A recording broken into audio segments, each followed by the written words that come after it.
Assalamualaikum warahmatullahi taala wabarakatuh. Uh, I'm Muhammad Afifie bin Muhammad Alwi. I will presenting the topic of credit card debt management, a review in credit card practices. So,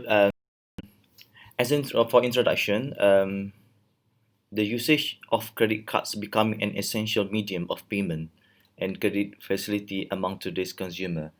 For in Malaysia, for example, there has been reported that average of 446 million transaction as of December 2018. And increasing usage portrayed through statistics from Bank Negara Malaysia displaying the total credit card usage worth of 149 billion in October 2019. Thus, this increase the problems, particularly in debt management.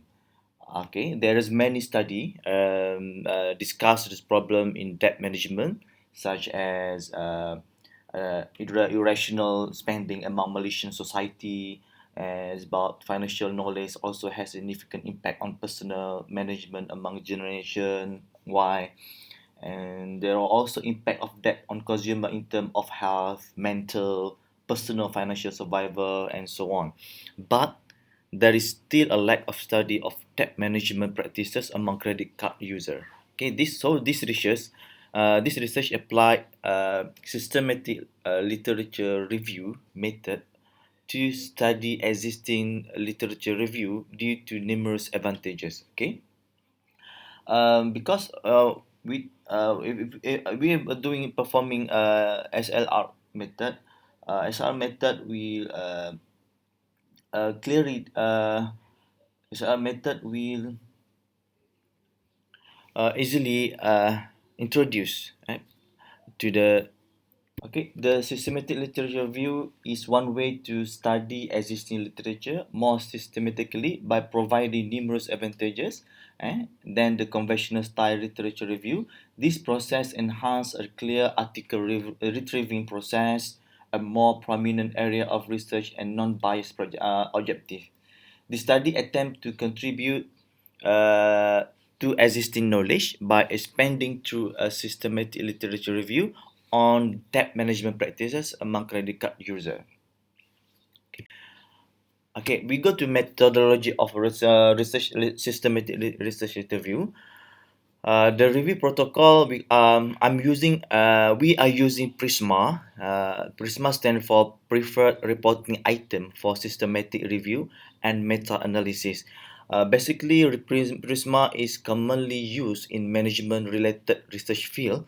Okay, because Prisma statement provide three advantages, namely, number one is clearly defined research questions so that a systematic review can be conducted. And number two, it can identify the criteria of inclusion and exclusion. And the last one is it examines the scientific literature database within a specified time. So this framework guide the review to arrange all evidence that's suitable as per eligibility criteria to address specific research questions to minimize bias. Okay, so construct of research question for this study. Um, the construction of research question for this study is based on PICO. All right. What is PICO? PICO is a technique that can help author to construct appropriate research question. PICO is based on three main concepts, namely population or problems, okay, interest and context. Based on this concept, the author can formulate three main aspects of this study, namely credit card user. By mean which we call it as population, or I put it as a problem. Number two, interest is a practices, and debt management is a context. Okay, so as a result of the concept, research questions are built. All right, what is the credit card user's practice in the personal debt management? Okay, and then this is a string that I have used for the article in the Web of Science and Scopus. Okay, we go to systematic searching strategy. All right, After we have our own question, before this, I told you that what is the credit card user practice in the personal debt management. So uh, this is a systematic searching strategy that I use for under methodology of Prisma. And number one is I have to identify through database. Okay, through database. I'm using two database for this searching. Number one is Scopus, and number two is Web of Science. Was okay. Um, After searching the Scopus by through Scopus and Web of Science, we get 24 from Scopus article, 24 articles from Scopus, and 25 article from Web of Science. After we screening the article, we have removed a duplicate records for 10 duplicate record. So the record excluded uh, due to systematic review article, meta-analysis article, meta-synthesis article, book and series. Okay, so after total record after screen is 39, and after that we also you do eligibility to uh, eligibility. This process is evaluating the eligibility of the article is through manually entering and removing articles that are appropriate to the purpose of study. The article obtained are truly research and set aside articles that do not meet the required criteria. A total of 10 duplicate, okay, article were excluded from the Scopus database and the Web of Science. Okay. So there are 16 studies included in qualitative synthesis after our eligibility have done. Um, the inclusion of exclusion and exclusion of criteria is number one is timeline between 2009 and September 2020. Document type we only include journal research article proceeding that and then exclude book and journal. Language only in English and Bahasa Malaysia, and we exclude non-English and non-Malay. Okay, so the finding from this research, number one is the study were extracted to identify relevant themes and subtheme for the present study by the reading of the title, abstract, and then the whole text of the article. This process produced two themes, namely number one, debt behavior, number two, credit card management. Through this theme, the same process is done to obtain subtheme and can produce as many as 12 subthemes.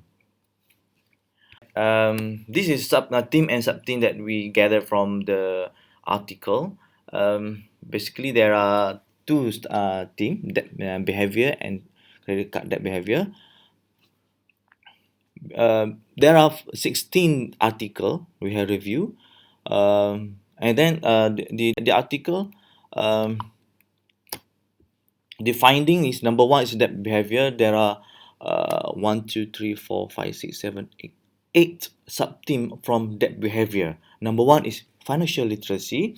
What is financial literacy? Is the most crucial determinant in improving a person's capacity in order to abstain from financial problems, misuse of credit card, and able to make sound financial decision. Number two, in confidence. To control even exercise one knowledge. And number three is materialism, and it's always associated with someone who pretend to be able to have what they want without having the real financial ability. And number four is attitude. It's basically is learned propensity through practicing or judgment of an individual in depth. And number five is risk management. Risk perception implies that how a person views risk during decision making, and this act will overcome uncertainty. And this is one of the sub theme from debt behavior. We call it as impulsive buying and compulsive buying. Impulsive buying is happen when a consumer experiences a sudden urge, determined and robust desire to buy something immediately. Com- um, Compulsive buying, in other words, is a repetitive purchase because, in the eyes of the consumer, it is essential, but often goes beyond personal financial ability. And the last one is emotional. That is practice is related to ability of the individual when expressing his emotion while making any decision related to personal finance. Number two team is credit card management itself.